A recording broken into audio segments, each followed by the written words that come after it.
දුවේ පුතේ. අද අපි සූදානම් වෙන්නේ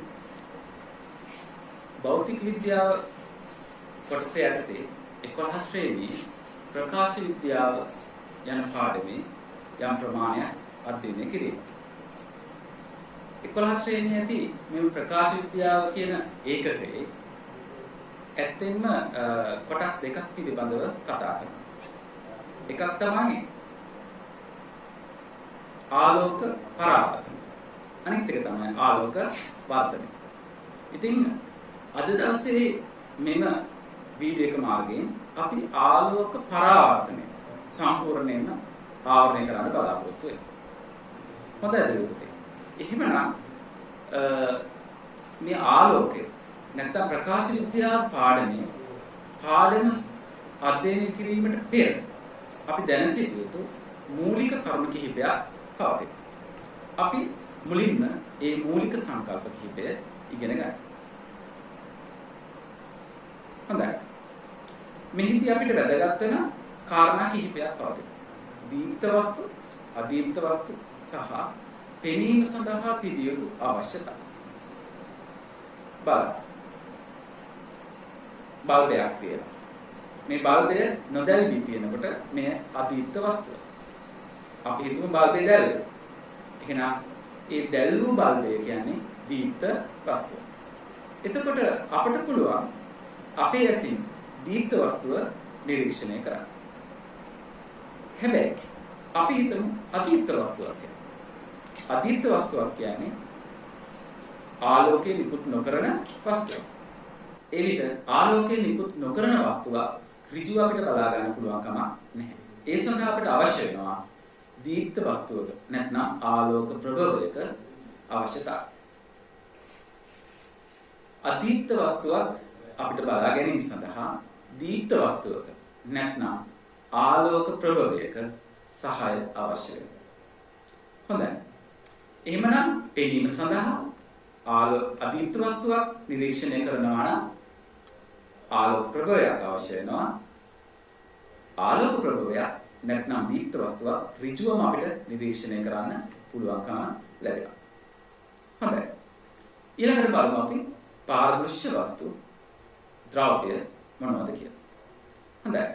එක් පසක සිට පැමිණෙන ආලෝකය විධිමත් ආකාරයෙන් අනෙක් පසට ගමන් කරනවා නම් එවැනි වස්තු එවැනි ද්‍රව්‍ය අපි හඳුන්වනවා පාරදෘශ්‍ය ද්‍රව්‍ය හැටියට.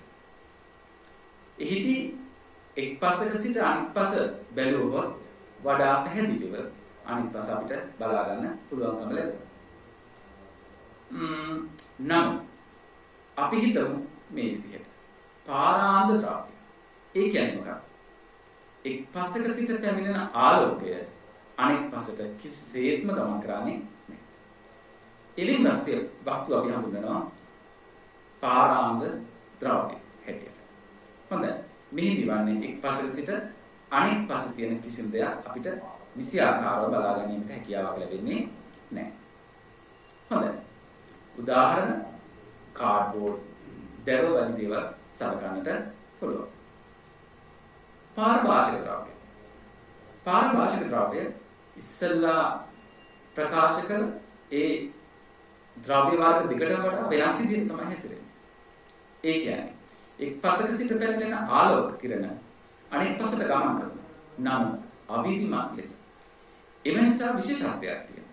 එක් පසක සිට අනෙක් පස නිරීක්ෂණය කරන විට අපිට පැහැදිලි යමක් බලා ගැනීමට හැකියාවක් ඇත්තේ නැහැ. නම් ආලෝකයේ පමණ ඒ හරහා ගමන් කරනවා.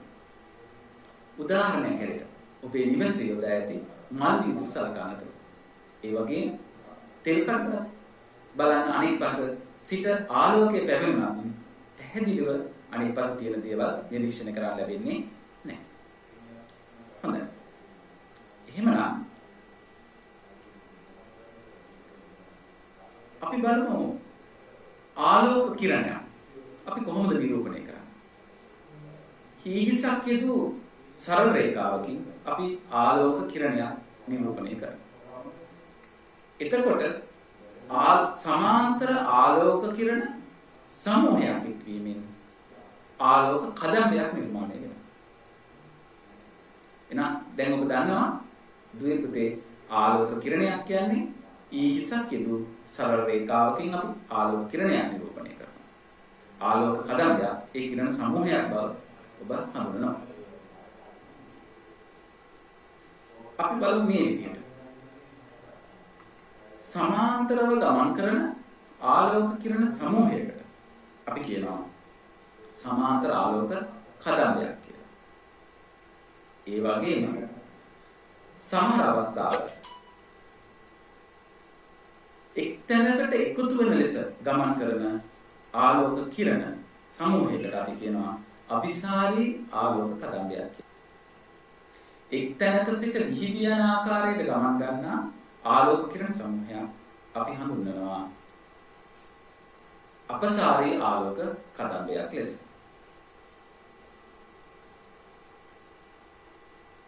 හොඳයි. අපි දැන් බලමු ආලෝකයේ ගමන් කරන මාධ්‍ය සම්බන්ධව.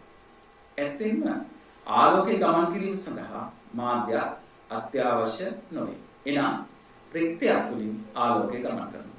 ඔබ දන්නවා රික්තයක් තුලින් ආලෝකය ගමන් කරනකොට එය යා හැකි උපරිම වේගයෙන් ගමන් කරනවා. එනම් රික්තයක් තුලදී ආලෝකයේ ප්‍රවේගය 3 ගුණ කිරීම 10/8යි තාප්පරයට මීටර. හොඳයි මම හිතනවා මේ ප්‍රකාශය පැහැදිලි කියලා. ඒ කියන්නේ මොකද්ද? 3 ඉදිරියෙන් තවත් 0.8ක් යෙදුව විට ලැබෙන සංඛ්‍යාව තප්පර 1ක් තුළ ගමන් කරන මීටර සංඛ්‍යාව. ඒ රික්තයක් තුළදී ආලෝකය ගමන් කිරීම.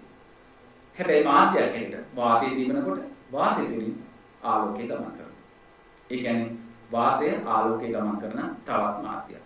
ජල ආලෝකය ගමන් කරන තවත් මාධ්‍යයක්. පීදුරු තවත් ආලෝකය ගමන් කරන මාධ්‍යයක්. ඒ වගේම ඇටම් ප්ලාස්ටික් ආලෝකය ගමන් කරන මාධ්‍යයකට සලකන්න පුළුවන්. ඒ වගේම දියමන්ති වැනි ද්‍රව්‍ය ආලෝකය ගමන් කරන මාධ්‍යයකට අපිට සලකන්නට පුළුවන්. හොඳයි පුතේ. දැන් තමයි අපි අපේ පාඩමට ප්‍රවිෂ්ඨ වෙන්නේ. අපි මේ පාඩමේදී කතා කරනවා කියන්නේ ආලෝක පරාවර්තනය. ආලෝක පරාවර්තනය සඳහා අපිට වැදගත් වෙනවා දර්පණ. හොඳයි. එහෙනම් දර්පණ වර්ග කීපයක් තියෙනවා. බලන්න. දර්පණ ආකාර දෙකක් තියෙනවා. තල දර්පණ තියෙනවා. ඒ වගේම වක්‍ර දර්පණ තියෙනවා. හොඳයි. වක්‍ර දර්පණ ගත්තට නැවත කොටස් දෙකක් තියෙනවා. ඒ තමයි මොකද්ද? ගෝලීය දර්පණ අනික පරාවලික දර්පණ. හොඳයි. ඒ වගේම ගෝලීය දර්පණ නැවත කොටස් දෙකක් තියෙනවා. අවතල දර්පණ සහ උත්තර දර්පණ. අපි දැන් මේ එක් දර්පණ වර්ගය සහ ඒ එක් දර්පණ වර්ගයේ මගින් ඇති කරන ප්‍රතිබිම්බ කොයි වගේද කියලා සලකා බලමු. හොඳයි. අපි මුලින්ම තල දර්පණ පිළිබඳව අධ්‍යයනය කරමු. හැබැයි තල දර්පණයක තියෙන එක් වචනයක් තියෙනවා අභිලාභය. අපි පැහැදිලි කරගන්න. දැන් මේ බලන්න. A සහ B නම් රේඛාවක් තියෙනවා. මේ A සහ B කියන රේඛාවට අංශක 90ක් සිටිනසේ තවත් රේඛාවක් ඇති වෙනවා. එය C සහ X ලෙස නම් කරලා තියෙනවා.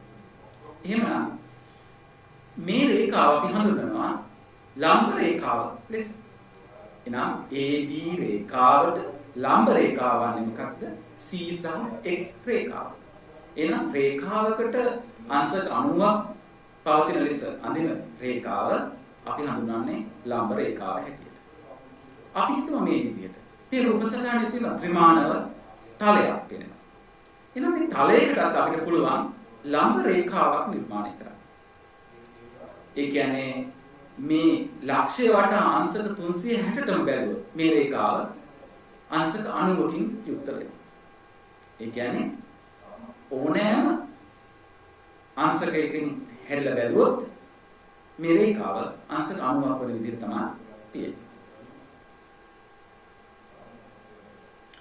තලයකට ඇති රේඛාව තමයි ඔබ මේ දන්නේ. මෙන්න තලයේ මේ රේඛාව පතිත වන ලක්ෂ්‍ය වටා අංශක 360ම බැලුවත් ඒ සෑම අවස්ථාවකදීම අංශක 90කින් රේඛාව පවතිනවා. එවැනි රේඛාවක් ඒ තලයට ලම්බ රේඛාව. ඒ අපි හඳුන්වන්නේ අභිලම්භය ලෙස. එහෙමනම් මේක නම් සතහන් කරේ තල දර්පණයේදී අපිට වැදගත් වෙනවා අභිලම්භය. හොඳයි. තල දර්පණයක්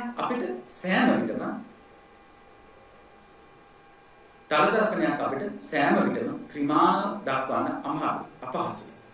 ඒ නිසා අපි එය ද්විමානව මේ ආකාරයට සංකේතවත් කරනවා. හොඳයි. රේඛාවක් සහ ඒ පිටුපසින් කියන. එහෙනම් මේ මවුස් පොයින්ටර් එක බලන්න. මේ තියෙන දර්පණේ පිටුපස. මේ තියෙන දර්පණේ ඉදිරිපස. එහෙමනම් තල දර්පණයකට අපි හිතමු හරියටම අභිලම්භයේ ඔස්සේන නැත්නම් ලම්භයක් ලෙස තල දර්පණයට අපි බලමු අභිලම්භයේ ඔස්සේන නැත්නම් ලම්භකව පතනය වන ආලෝක කිරණයක් ගමන් ගන්නේ කොහොමද කියලා.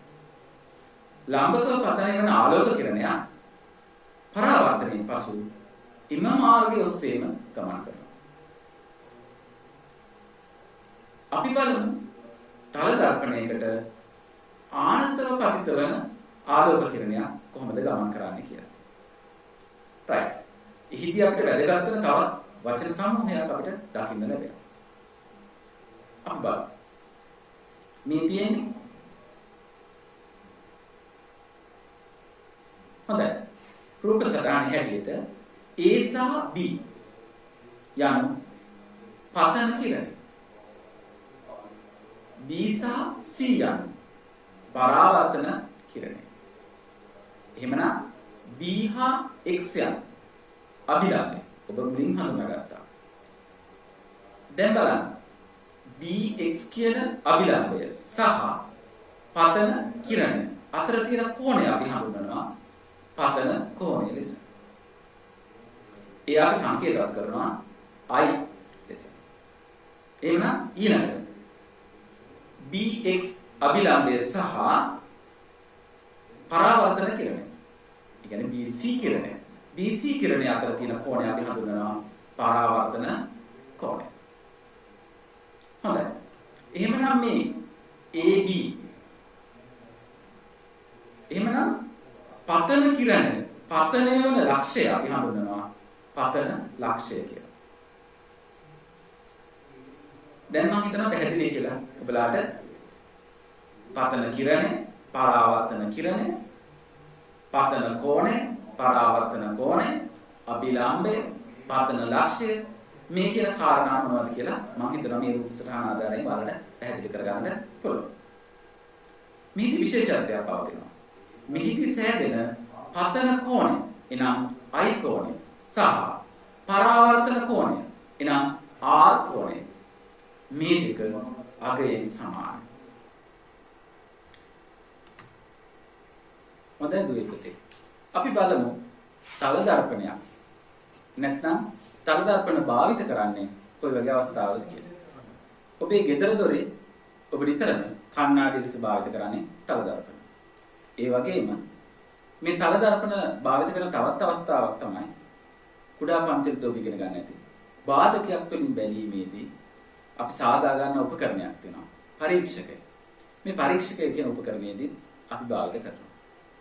ඊට අමතරව තවත් අවස්ථාවල ආලෝකය පරාවර්තනය කර ගැනීම සඳහා තල දර්පණ භාවිත කරනවා. තල දර්පණ වලින් පසු අපි වක්‍ර දර්පණ වෙත පැමිණෙනවා. වක්‍ර දර්පණ යටතේ මුලින්ම අපි කතා කරන්නේ ගෝලීය දර්පණ සම්බන්ධව. හොඳයි. අපි බලමු ගෝලීය දර්පණය නිර්මාණය වෙන්නේ කොහොමද? ඒ වගේම තමයි ගෝලීය දර්පණ වර්ග මොනවද? හොඳයි. මේ රූප සටහනේ ඔබ දකිනවා ගෝලයක්. මේ ගෝලේ අපි හිතමු මේ සලකුණු කරන ප්‍රදේශය කපා ඉවත් කරගත්තා කියලා. එවිට අපිට ලැබෙනවා එක් පෘෂ්ඨයක් උත්තල හැඩයක් තියෙන අනෙක් පෘෂ්ඨය අවතල හැඩයක් තියෙන කුඩා කොටසක්. මේ කොටසේ අවතල පෘෂ්ඨය දර්පණයේ ඉදිරිපස ලෙස තෝරාගත් විට සෑදෙන දර්පණ වර්ගය අපි හඳුන්වනවා අවතල දර්පණ කියලා. බලන්න මේ රූප සටහනේ දර්පණයේ ඉදිරිපස මේ තියෙන දර්පණයේ පිටුපස. එහෙනම් මේ තියෙන්නේ අවතල පෘෂ්ඨයේ දර්පණ ඉදිරිපස ලෙස තෝරාගෙන තිබෙනවා අවතල දර්පණය. උත්තල පෘෂ්ඨය දර්පණ ඉදිරිපස ලෙස තෝරාගත් විට ලැබෙන දර්පණ වර්ගය අපි හඳුන්වනවා උත්තර දර්පණ හැටියට. මම හිතනවා ගෝලීය දර්පණය නිර්මාණය කරගන්න ආකාරය පැහැදිලි කියලා. අපි තවදුරටත් පැහැදිලි කරගන්න. බලන්න. ගෝලීය දර්පණයක මම ගෝලේ ඇඳලා පෙන්නනවා තිබෙනවා. මෙහි බලන්න. ගෝලයේ මධ්‍ය නැත්නම් අපි හඳුන්වනවා වක්‍රතා කේන්ද්‍රය. එය මේ රූප සටහනින් C ලෙස නම් කර තියෙනවා. හොඳයි. එහෙමනම් අර අපි සලකුණු කරන අත කොටස මේ ප්‍රදේශයෙන් අපි පෙන්වා තිබෙනවා.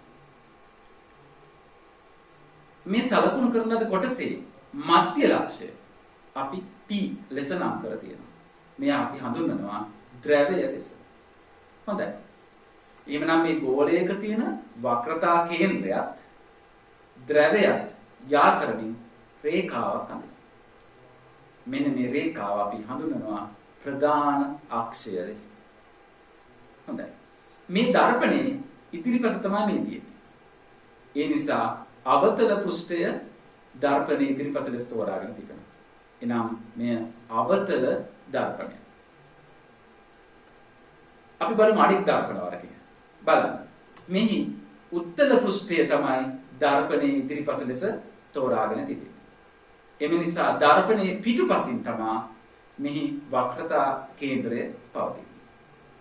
එහෙමනම් දර්පණයේ ද්‍රවයත් එනම් දර්පණයේ හරිමැද ලක්ෂය දර්පණයේ ද්‍රවයත් වක්‍රතා කේන්ද්‍රයත් යා කරමින් අඳින රේඛා ප්‍රධාන අක්ෂය ලෙස අපි හඳුන්වනවා. හොඳයි. එහෙනම් මේ තියෙන්නේ මොකද්ද? උත්තර දර්පණ. මම හිතනවා උත්තර දර්පණය සහ අවතල දර්පණය නිර්මාණය වෙන ආකාරය අපිට පැහැදිලි කියලා. අවතල දර්පණයක ආලෝකය ගමන් කරන ආකාරය බලන්න. ප්‍රධාන අක්ෂයට සමාන්තරව ගමන් කරන ආලෝක කිරණය පරාවර්තනයෙන් පසු ප්‍රධාන අක්ෂයේ කිසියම් ලක්ෂයක් හරහා ගමන් කරනවා. බලන්න. එම ලක්ෂය අපි හඳුන්වනවා F නැත්නම් නාභිය ලෙස. හොඳයි. අවතල දර්පණයක ප්‍රධාන අක්ෂයට සමාන්තරව ගමන් කරන ආලෝක කිරණ ප්‍රධාන අක්ෂයේ කිසියම් ලක්ෂයක් හරහා ගමන් කරනවා. එම ලක්ෂය අපි නාභිය ලෙස හඳුන්වනවා. මෙම නාභිය පිහිටන්නේ මුලින් ඉගෙනගත් වක්‍රතා කේන්ද්‍රයත් දර්පණයේ ද්‍රවයත් අතර හරියටම හරි මැදි. එහෙනම් නාභියේ සිට වක්‍රතා කේන්ද්‍රයට ඇති දුරත් නාභියේ සිට ද්‍රවයට ඇති දුරත් සමානයි. අපි බලමු මේ උත්තර දර්පණයකදී කෙසේ වේවිද කියලා. උත්තර දර්පණයක ප්‍රධාන අක්ෂයට සමාන්තරව පැමිණෙන ආලෝක කිරණයක් පරාවර්තනයෙන් පසු ගමන් කරන්නේ හරියට නාභියේ සිට එන්නාසේ. බලන්න. පරාවර්තන කිරණ පසුපසට දික් කළ විට එය නාභිය වෙත ගමන් කරනවා. මම හිතනවා ඔබට පැහැදිලි වෙන්නට ඇති කියලා.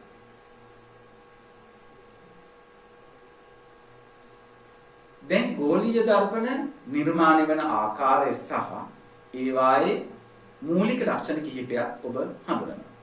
එනම් වක්‍රතා කේන්ද්‍රය, නාභිය, අවතල දර්පණයක කෙසේ පවතිනවාද, උත්තර දර්පණයක කෙසේ පවතිනවාද යන්න ඔබ දැන් දන්නවා. හොඳයි.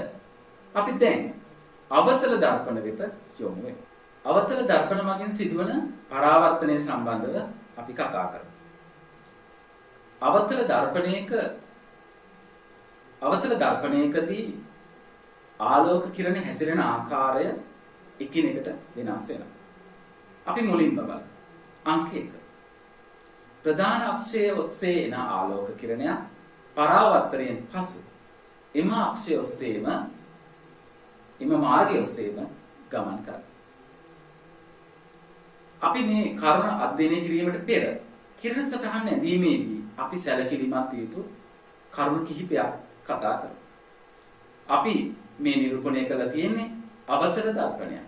නමුත් මේ ආකාරයට අපි අවතර දර්පණය කිරණ සටහන් ඇඳීමේදී අඳින්නේ නැහැ. ඒ වෙනුවට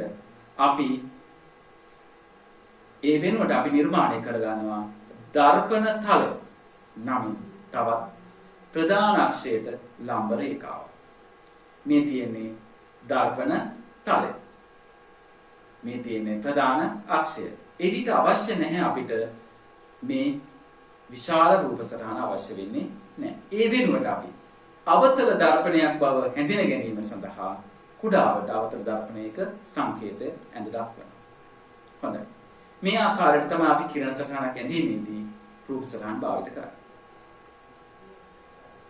අපි බලමු මුලින් කී ලක්ෂණය. ප්‍රධාන අක්ෂය ඔස්සේ පැමිණෙන ආලෝක කිරණයක් පරාවර්තනයෙන් පසු එම අක්ෂය ඔස්සේම ආපසු හැරී ගමන් කරනවා. මේ තියෙන්නේ ඒ රූප සටහන. මේ හරියට තල දර්පණයකට ලම්බකව පතන වන ආලෝක කිරණයක් හැසිරෙන ආකාරයටම තමයි මෙම ආලෝක කිරණයක් හැසිරෙන්නේ. හොඳයි. අපි සලකමු දෙවෙනි ප්‍රධාන අක්ෂයට සමාන්තරව ගමන් කරනා ආලෝක කිරණයක් පරාවර්තනයෙන් පසු නාභිය ඔස්සේ ගමන් කරයි. ප්‍රධාන අක්ෂයට සමාන්තරව ගමන් ගන්නා ආලෝක කිරණයක් පරාවර්තනයෙන් පසු නාභිය ඔස්සේ ගමන් කරයි. බලන්න. ඔබ මේ කියන කරුණු හොඳින් මතකයේ තබා ගන්න. හේතුව මේ පාඩමේ ඉදිරියට අපි කතා කරනවා කිරණ සටහන ඇඳීම යන මාතෘකාව. කිරණ සටහන ඇඳීමේදී මේ කිරණ බිහිවින් වැදගත් වෙනවා. අපි බලමු. නාභිය ඔස්සේ ගමන් ගන්නා ආලෝක කිරණයක් පරාවර්තනයෙන් පසු නාභිය ඔස්සේ ගමන් ගන්නා ආලෝක කිරණයක් පරාවර්තනයෙන් පසු ප්‍රධාන අක්ෂයට සමාන්තරව ගමන් කරනවා.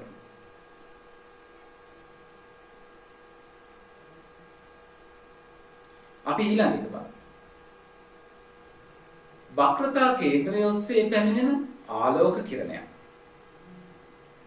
වක්‍රතා කේන්ද්‍රය ඔස්සේ පැමිණෙන ආලෝක කිරණයක් පරාවර්තනයෙන් පසු ඉම මාර්ගයේම ආපසු හැරී ගමන් කරනවා. මෙය ඊළඟ කිරණ ආකාරය. බලන්න. වක්‍රතා කේන්ද්‍රය ඔස්සේ පැමිණෙන ආලෝක කිරණයක් පරාවර්තනයෙන් පසු එම අක්ෂය ඔස්සේම වක්‍රතා කේන්ද්‍රය ඔස්සේ පැමිණෙන ආලෝක කිරණයක් පරාවර්තනයෙන් පසු එම මාර්ගය ඔස්සේම නැවත හැරී ගමන් කරනවා. ඊළඟට ද්‍රව්‍ය වෙත ගමන් ගන්නා ආලෝක කිරණයක් පරාවර්තනයෙන් පසු පතන කෝණයට සමාන පරාවර්තන කෝණයක් සාදමින් ගමන් කරනවා. හොඳයි. අපි ඒ සලකා බලමු.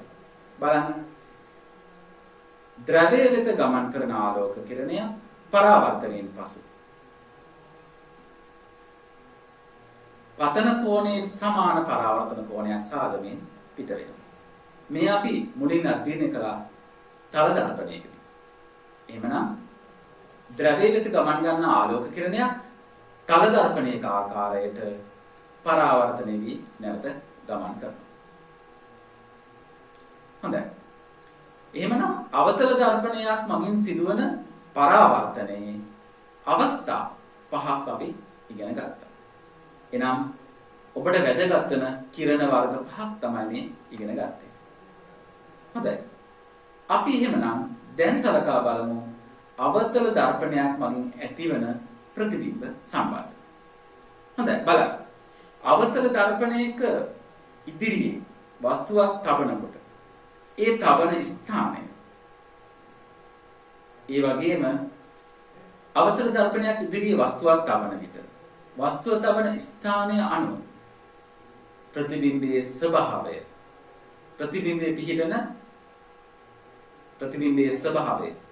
ප්‍රතිබිම්බයේ පිහිටන ස්ථානය සහ ප්‍රතිබිම්බයේ විශාලත්වය එකිනෙකට වෙනස් වෙනවා. හොඳයි. අපි බලමු අවතල දර්පණයක් ඉදිරියේ වස්තුවක් තැබිය හැකි ස්ථාන මොනවද කියලා. අපි ස්ථාන කිහිපයක් හඳුනා ගන්න. බලන්න. නාභිය හා දර්පණය අතර. ඊළඟ ස්ථානේ නාභිය මත. ඊළඟ ස්ථානේ නාභිය හා වක්‍රතා කේන්ද්‍රය අතර. ඊළඟ එක වක්‍රතා කේන්ද්‍රය මත. වක්‍රතා කේන්ද්‍රයට ඇති. ඊළඟට වක්‍රතා කේන්ද්‍රයට වඩාත් ඇති. හොඳයි. අපි මේ එක් එක් අවස්ථාවේදී කොහොමද ප්‍රතිබිම්බයක් නිර්මාණය වෙන්නේ කියන දේ අධ්‍යයනය කරමු. නාභිය හා දර්පණය අතර. බලන්න. මේ තියෙන දර්පණය. මේ තියෙන්නේ නාභිය. නාභිය F ලෙස ලකුණු කරමු. අපි වස්තුවක් තබනවා නාභිය සහ දර්පණය අතර. වස්තුව හැටියට අපි යොදාගන්නේ ඊතරය. මේ ඊතරයේ පාදයේ තිබෙන්නේ ප්‍රධාන අක්ෂය මත. වස්තුවක් සෑම විටම කිරණ සටහනක් ඇඳීමේදී වස්තුවේ පාදය තිබිය යුත්තේ ප්‍රධාන අක්ෂය මත. එහෙමනම් මේ වස්තුවේ ඊහිස ඉහළින් පවතී. දැන් අපි කිරණ සටහන ඇඳීම සඳහා ඇත්තෙන්ම අවශ්‍ය වන්නේ මේ ඊහිසෙන් පිටවන කිරණ දෙකක් පමණයි. හේතුව මොකක්ද? මේ පාදයෙන් පිටවන ආලෝක කිරණ දර්පණය වෙත ගමන් කරාම නැවත වතාවක් පරාවර්තනයෙන් පසු ගමන් කරන්නේ එම මාර්ගය ඔස්සේමයි. එනම් වස්තුව ප්‍රධාන අක්ෂය මත තැබූ විට එයින් පිටවන ආලෝක කිරණ පවතින්නේ ප්‍රධාන අක්ෂය තුලම තමයි. එම නිසා එයින් පිටවන ආලෝක කිරණ අපි ඇඳීම අවශ්‍ය වන්නේ නැහැ. එහෙමනම් ඊහිසෙන් පිටවන ආලෝක කිරණ අපි ඇඳීම සිදු කළ යුතුයි. හොඳයි. අපි බලමු අපිට පුළුවන් මොනවද අඳින්න කියලා.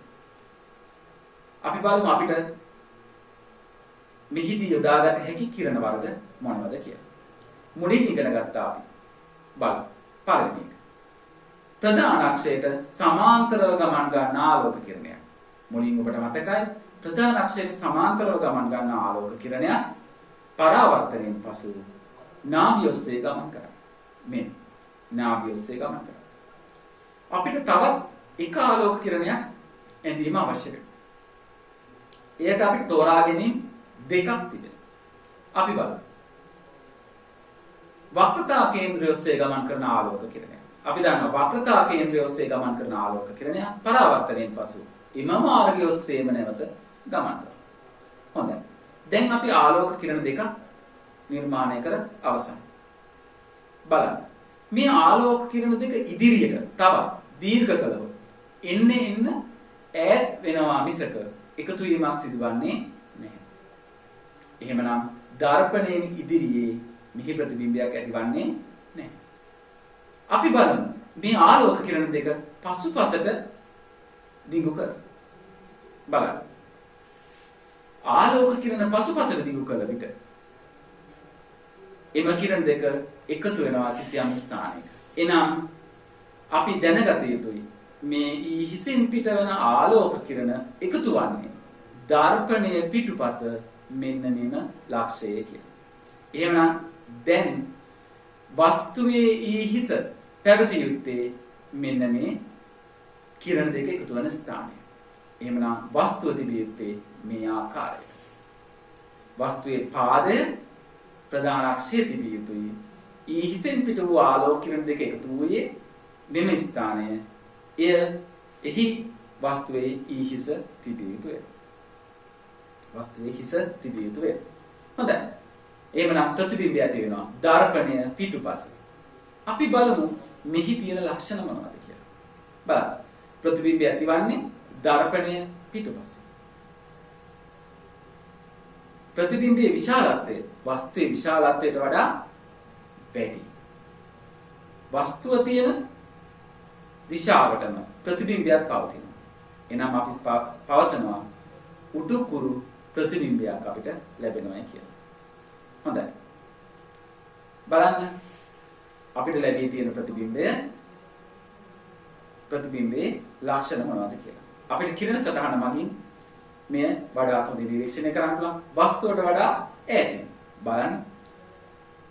එනම් දර්පණයේ සිට වස්තුවට ඇති දුරට වඩා දර්පණයේ සිට ප්‍රතිබිම්බයට ඇති දුර වැඩි. ඒ වගේම අතාත්විකයි. එනම් දර්පණයේ පිටුපස ඇතිවන ප්‍රතිබිම්බයක් අපට කිසිසේත්ම තිරයකට ලබා ගැනීමට හැකියාවක් ඇත්තේ නැහැ. ඒ අපි හඳුන්වනවා අතාත්වික ලෙස. ඊළඟට උඩුකුරුයි. බලන්න උඩුකුරු ප්‍රතිබිම්බයක් තමයි අපට ලැබෙන්නේ. වස්තුවට වඩා විශාල. මේ කරුණ මම හිතනවා ඔබට පැහැදිලි. හැබැයි අපි දැන් මෙහිදී යොදාගත් කිරණ වර්ග දෙක වන්නේ ප්‍රධාන අක්ෂයට සමාන්තරව ගමන් ගත් ආලෝක කිරණයක් සහ වක්‍රතා කේන්ද්‍රය ඔස්සේ ගමන් කළ ආලෝක කිරණයක්. අපිට වෙනත් ආකාරයකටත් මෙය ඇඳීම හැකියි. බලන්න. වස්තුව දර්පණය සහ නාභිය අතර පවතින පළවෙනි කිරණය ප්‍රධාන අක්ෂයට සමාන්තරව යන ආලෝක කිරණයක් දිනවා. ඒ අපි දන්නවා ගමන් කරන්නේ නාභිය ඔස්සේ බව. දෙවන කිරණේ හැටියට පාවිච්චි කරනවා මුලින්ගත් කිරණේ නොව. දර්පණේ ද්‍රවයේ වෙත ගමන් කරන ආලෝක කිරණය. එයත් මේ විදිහට ගමන් කරනවා. බලන්න. කිරණ දෙක කොතරම් දික් කළත් මේ පැත්තට හමුවන්නේ නැහැ. එම නිසා අපි මෙම කිරණ දෙක පසුපසට දියුණු කරනවා. ඒ විට කිසියම් ස්ථානයකදී කිරණ දෙක හමු වෙනවා. හමු වෙන ස්ථානය එහෙනම් හිස තිබිය යුතුයි. එහෙනම් ප්‍රතිබිම්බයේ මුලින් කී ලක්ෂණ එලෙසම මෙම අවස්ථාවේදී අපිට දකින්නට ලැබෙනවා. හොඳයි. අපි එහෙමනම් මේ කාරණය නාම්බිය සහ දර්පණය අතර වස්තුවක් තිබූ විට ලැබෙන ප්‍රතිබිම්බයේ ලක්ෂණ කතා කරා. කිරණ සටහන් දෙකක් ඇඳ. හොඳයි. අපි ඊළඟට සලකා බලමු. නාභිය මත වස්තුවක් තිබූ විට කුමක් සිදු වේ? බලන්න. නාභිය මත වස්තුව තිබුණා. අපි සුපුරුදු පරිදි අඳිනවා ප්‍රධාන අක්ෂයට සමාන්තරව ගමන් ගන්නා ආලෝක කිරණය. එය නාභිය හරහා ගමන් කරනවා. දෙවන ආලෝක කිරණයේ හැටියට වක්‍රතා කේන්ද්‍රය හරහා ගමන් කරන ආලෝක කිරණයක් අපි යොදා ගන්න. බලන්න. එයත් ගමන් කරනවා. එහෙමනම් මෙම කිරණ දෙක දෙපසෙන් කොයි පසට දිගු කරගෙන ගියත් හමු නොවන බව පැහැදිලි. එනම් මෙම කිරණ දෙක සමාන්තරයි. එවැනි අවස්ථාවක ප්‍රතිබිම්බය හටගන්නේ කොහෙද? ඒ අපි හඳුන්වනවා අනන්තයේ හටගන්නා ප්‍රතිබිම්බයක් ලෙස. හොඳයි. එහෙමනම් ප්‍රතිබිම්බයේ අනිත් ලක්ෂණ උඩු කුරුද යටි කුරුද විශාලත්වයෙන් අඩුද වැඩිද ආදි වශයෙන් කිසිම දෙයක් ප්‍රකාශ කරන්න බැහැ. හේතුව මොකද්ද? ප්‍රතිබිම්බය අනන්තයේ ඇතිවන නිසා. ඒ නිසා අපි කතා කරන්නේ ඒ දේ පමණයි. හොඳයි. මෙම අවස්ථාවම වෙනත් කිරණ දෙකක් යොදාගෙන අපිට අඳින්න පුළුවන්. සමාන්තරව ගමන් ගන්න ආලෝක කිරණය නාභිය හරහා ගමන් කරනවා. ඊළඟට අපි යොදා ගන්නවා දර්පණයේ ද්‍රවය වෙත ගමන් ගන්නා ආලෝක කිරණය. බලන්න. ඒ රූප සටහනේ ලැබෙන කිරණ දෙක සමාන්තරයි. එනම් එම කිරණ කිසිසේත්ම හමුවන්නේ නැහැ. එනම් ප්‍රතිබිම්බය සෑදෙන්නේ අනන්තයි. හොඳයි. ඊළඟ අවස්ථාව බලන්න. නාභිය හා වක්‍රතා කේන්ද්‍රය අතර. බලන්න. නාභිය හා වක්‍රතා කේන්ද්‍රය අතර. සමාන්තර යන ආලෝක කිරණයක් නාභිය හරහා ගමන් කරනවා පරාවර්තනයෙන් පසු. ඊළඟ කිරණය C හරහා ගමන් ගන්න ආලෝක කිරණයක් පරාවර්තනයෙන් පසු එම මාර්ගය ඔස්සේම ගමන් කරනවා. බලන්න. මේම කිරණ දෙක C වලට ඈතින් ස්ථානයක හමු වෙනවා. හොඳයි. එහෙමනම් ඒ හමු වන ස්ථානයේ වස්තුවේ හිස තිබිය යුතුයි. බලන්න. පාදයේ තිබිය යුත්තේ ප්‍රධාන අක්ෂයමයි. බලන්න ලැබී ඇති ප්‍රතිබිම්බය. ආයෙත් අපි ප්‍රතිබිම්බය හඳුන්වනවා. ලැබී ඇති ප්‍රතිබිම්බය යටි කුල. බලන්න වක්‍රතා කේන්ද්‍රයට ඈතින් නැති වෙලා තියෙනවා. තාත්විකයි. එනම් දර්පණයේ ඉදිරිපස තියෙන්නේ. මේ අපට තිරයකට ලබාගත හැකියි. ඒ නිසා තාත්වික යටිකුරු වස්තුවට වඩා විශාලයි. එය කිරණ සටහන බැලුව විට අපිට දකින්නට ලැබෙනවා. අපි බලමු මේ අවස්ථාවම වෙනත් කිරණ වර්ග දෙකක් උපයෝගී කරගෙන නිරූපණය කරනවා. සමාන්තර යන ආලෝක කිරණය දර්පණේ නාභිය වෙත නාභිය හරහා ගමන් කරනවා.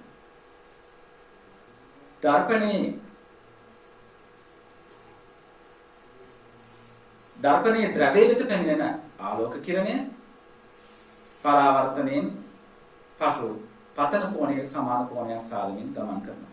මෙම කිරණ දෙක හමු වෙනවා.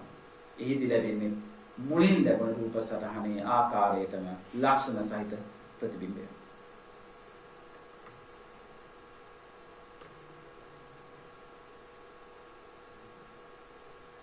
හොඳයි. මේ අවස්ථාවේ සලකා බලමු වක්‍රතා කේන්ද්‍රයේ මත තබන ලද වස්තුවකින් ඇතිවන ප්‍රතිබිම්බ කෙලෙසද කියලා. වක්‍ර ප්‍රධාන අක්ෂයට සමාන්තරව ගමන් කරන ආලෝක කිරණයක් පරාවර්තනයෙන් පසු නාභිය ඔස්සේ ගමන් කරනවා. අපි තවත් කිරණයක් සලකා බලමු.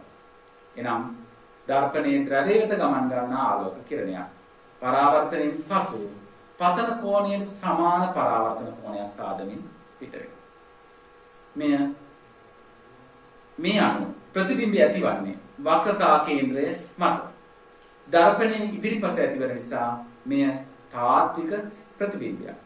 ප්‍රතිබිම්බය යටිකුරු විශාලත්වයෙන් වස්තුවට සමානයි. හොඳයි. මේ ලක්ෂණ ටික අපිට දකින්න ලැබෙනවා මේ කිරණ සටහන. හොඳයි. අපි වෙනත් කිරණ දෙකක් උපයෝගී කරගෙන මේ අවස්ථාව නිරූපණය කරමු.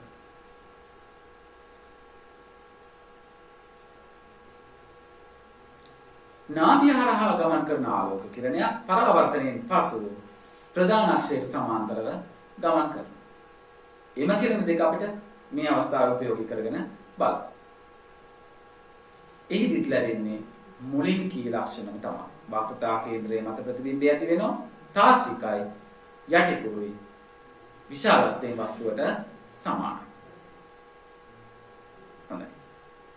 අපි එනම් ඊළඟ අවස්ථාව වක්‍රතා කේන්ද්‍රයට ඈතින් බැලුවෙත් වක්‍රතා කේන්ද්‍රයට ඈතින් වස්තුවක් ලැබුව විට ප්‍රතිබිම්බය ඇති වෙන ආකාරය සලකා බලමු.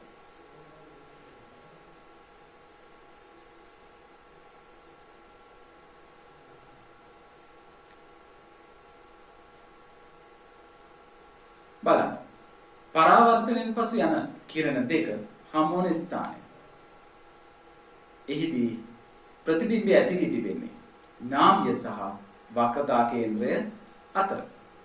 දර්පණයෙන් ඉදිරිපස ඇති වී තිබෙන නිසා තාත්විකයි. යටිකුරු විශාලත්වයෙන් වස්තුවට වඩා කුඩයි. අපි මේ කිරණ සටහනම තවත් ආකාරයකට නිරූපණය කරමු. සමාන්තර යන ආලෝක කිරණයක් නාභිය හරහා ගමන් කරනවා. දර්පණයේ ද්‍රව්‍ය වෙත යන ආලෝක කිරණයක් පරාවර්තනයෙන් පසු සමාන කෝණයක් පතන කෝණයේ සමාන කෝණයක් සාදමින් ගමන් කරනවා. ඒ අනුව ප්‍රතිබිම්බය ඇති වෙනවා නාභිය සහ වක්‍රතා කේන්ද්‍රය අතර. ඒ විට ලක්ෂණ නාභිය හා වක්‍රතා කේන්ද්‍රය අතර ප්‍රතිබිම්බය ඇති වෙනවා. තාත්විකයි යටිකුරුයි වස්තුවට වඩා කුඩයි. අපි බලමු වක්‍රතා කේන්ද්‍රයට වඩා ඈතින් වස්තුවක් ලැබුව විට ඇතිවන ප්‍රතිබිම්බය. එදිත් අපිට ප්‍රධාන අක්ෂයට සමාන්තර යන ආලෝක කිරණය අඳින්න පුළුවන්. ඒ වගේම තමයි නාභිය හරහා ගමන් කරන ආලෝක කිරණය අඳින්න පුළුවන්. ඒ විට ප්‍රතිබිම්බය ඇති වෙනවා නාභිය සහ වක්‍රතා කේන්ද්‍රය අතර. නමුත් මුල් රූප සටහනට වඩා මෙහි තිබෙන විශේෂත්වය වන්නේ ඇතිවන ප්‍රතිබිම්බය නාභියට වඩාත් සමීපයි. තාත්වික යටිකුරුයි විශාලත්වයෙන් වස්තුවට වඩා කුඩයි.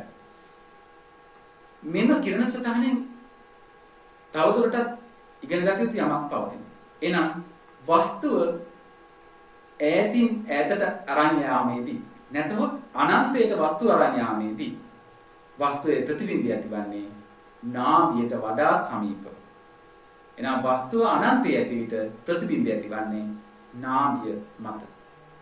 මේ කාරණය මේ කිරණ සටහන් මගින් ඔබට දැක ගැනීමට හැකි වේ. හොඳයි. එහෙමනම් අපි මේ අවස්ථා කී සමූහයම කතා කර අවසන්. දැන් අපි යමු උත්තර දර්පණ සම්බන්ධව අධ්‍යයනය කරන්න. උත්තර දර්පණයක් මගින් පරාවර්තනයක් සිදුවන ආකාරයත් මුලින් අවතර දර්පණයක් මගින් පරාවර්තන සිදුවන ආකාරයටම එකින් එක බලමු.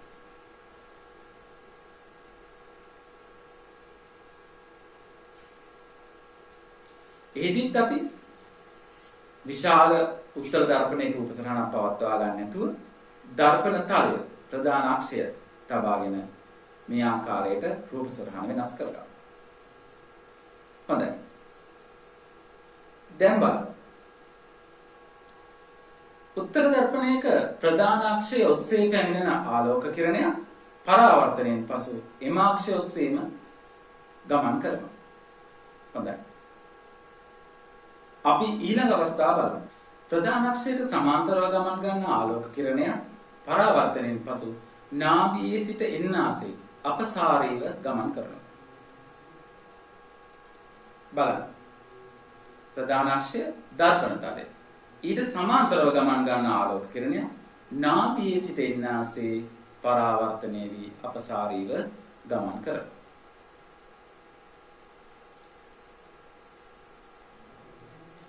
උත්තර දර්පණයක නාභිය වෙත එන්නාක් මෙන් ගමන් ගන්න ආලෝක කිරණය පරාවර්තනයෙන් පසු ප්‍රධාන අක්ෂයට සමාන්තරව ගමන් කරනවා. බලන්න මේ රූප සටහන දිහා. දර්පණ තලය ප්‍රධාන අක්ෂය.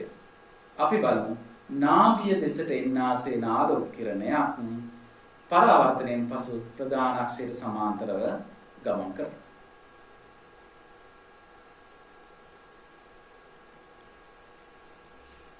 වක්‍රතා කේන්ද්‍රයේ වෙත එන්නාක් මෙන් පැමිණෙන ආලෝක කිරණය පරාවර්තනයෙන් පසු ඒ ඔස්සේම ගමන් කරනවා. අපි බලමු. වක්‍රතා කේන්ද්‍රය වෙත එන ආලෝක කිරණය පරාවර්තනයෙන් පසු ඒ ඔස්සේම ගමන් කරනවා. හොඳයි. අපි දැන් බලමු දර්පණයේ ද්‍රව්‍ය වෙත පැමිණෙන ආලෝක කිරණය ගමන් ගන්නා ආකාරය. දර්පණයේ ද්‍රව්‍ය වෙත පැමිණෙන ආලෝක කිරණය පරාවර්තනයෙන් පසු පතන කෝණයට සමාන පරාවර්තන කෝණයක් සාදමින් පරාවර්තනය වෙනවා.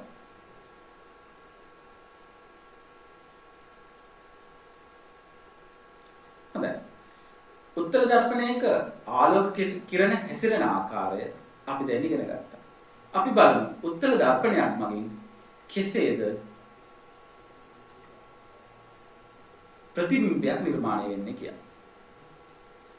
උත්තර දර්පණයක් මගින් ඇතිවන ප්‍රතිබිම්බ සම්බන්ධ මේ රූප සටහන බලන්න. උත්තර දර්පණයක් ඉදිරියේ ඕනෑම ස්ථානයකින් වස්තුවක් තැබුව විට ඇතිවන ප්‍රතිබිම්බය කිසිදු වෙනසකට ලක් වෙන්නේ නැහැ. එකම ආකාරයේ ප්‍රතිබිම්බයක් තමයි අපට ලබා ගන්නට පුළුවන් වෙන්නේ. මේ බලන්න. සමාන්තරව ගමන් ගන්න ආලෝක කිරණයක් පරාවර්තනයෙන් පසු නාභියේ සිට පැමිණෙන්නාසේ අපසාරීව ගමන් කරනවා. දර්පණයේ වක්‍රතා කේන්ද්‍රය වෙත ගමන් කරන ආලෝක කිරණයක් පරාවර්තනයෙන් පසු ඒ ඔස්සේම ගමන් කරනවා. එම කිරණ දෙක කිතරම් යා කරත් හමුවන්නේ නැහැ. එම නිසා දර්පණයේ පිටුපසට එම කිරණ යා කළ විට මෙන්න මේ ස්ථානයේදී හමු වෙනවා. එනම් මෙහිදී ඇතිවෙන ප්‍රතිබිම්බය දෙස බලන්න. වස්තුව විශාලයි. ප්‍රතිබිම්බය කුඩායි. දර්පණයේ පිටුපස ඇති වී තිබෙනවා. උඩුකුරු ප්‍රතිබිම්බය. ඉතින් ඒ නිසා දර්පණයේ පිටුපස නම් අපිට අතාත්වික ප්‍රතිබිම්බයක් තමයි ලබා ගන්නට පුළුවන් වෙන්නේ. හොඳයි දුවේ පුතේ. අපි දැන් සලකා බලමු පරාවලික දර්පණ කියන්නේ මොකක්ද කියලා. මේ පිළිබඳ විශේෂයෙන්ම අපට හැදෑරීමට නැහැ. නමුත් අපි පරාවලික දර්පණ කියන එකේ තේරුම දැනගමු. බලන්න මේ රූප සටහන තියා. මේ අන්තර්ජාලයේ ලබාගත් රූප සටහන. මෙහි ආලෝකයේ එකතු වෙන ස්ථානය මේ තියෙන්නේ අවතල දර්පණයක්. මෙහි ආලෝකයේ එකතු වෙන ස්ථානය බලන්න. හරියට පැහැදිලි නැහැ. ඒ කියන්නේ ස්ථාන කිහිපයකට ආලෝකය එකතු වෙනවා. නමුත් බලන්න මේ හැඩය මේ ගෝලීය දර්පණයක් වගේ නෙමෙයි. මෙම හැඩය අපි හඳුන්වනවා පරාවලික හැඩයක්. පරාවලික දර්පණයක් මේ තියෙන්නේ. එහිදී බලන්න සමාන්තර ආලෝක කිරණ එකම ස්ථානයකට එකතු වෙනවා. මේ තමයි පරාවලික දර්පණයක තියෙන විශේෂත්වය. මේ පහලින් ඔබ දකින රූප සටහන පරාවලික දර්පණයක්. හොඳයි. මේ පරාවලික දර්පණ භාවිත කරනවා ඔබ ගෙදර භාවිත කරන විදුලි පන්දමේ. ඒ වගේම වාහනවල ඉදිරිපස ලාම්පු හැටියට පරාවලික දර්පණ භාවිත කරනවා. ඊට අමතරව තවත් සූර්යාලෝකයේ උපයෝගී කරගෙන නිපදවා ඇති සූර්යාලෝකයේ උපයෝගී කරගෙන ඉවුම් පිහුම් කටයුතු සිදු කිරීමට නිපදවා ඇති සූර්ය උදුන් තුලත් භාවිත කරන්නේ පරාවලික දර්පණ.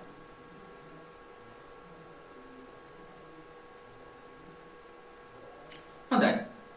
එහෙමනම් අපි දර්පණ පිළිබඳව තියෙන මේ සම්පූර්ණ කොටස අද දින සාකච්ඡා කරමු. හොඳයි.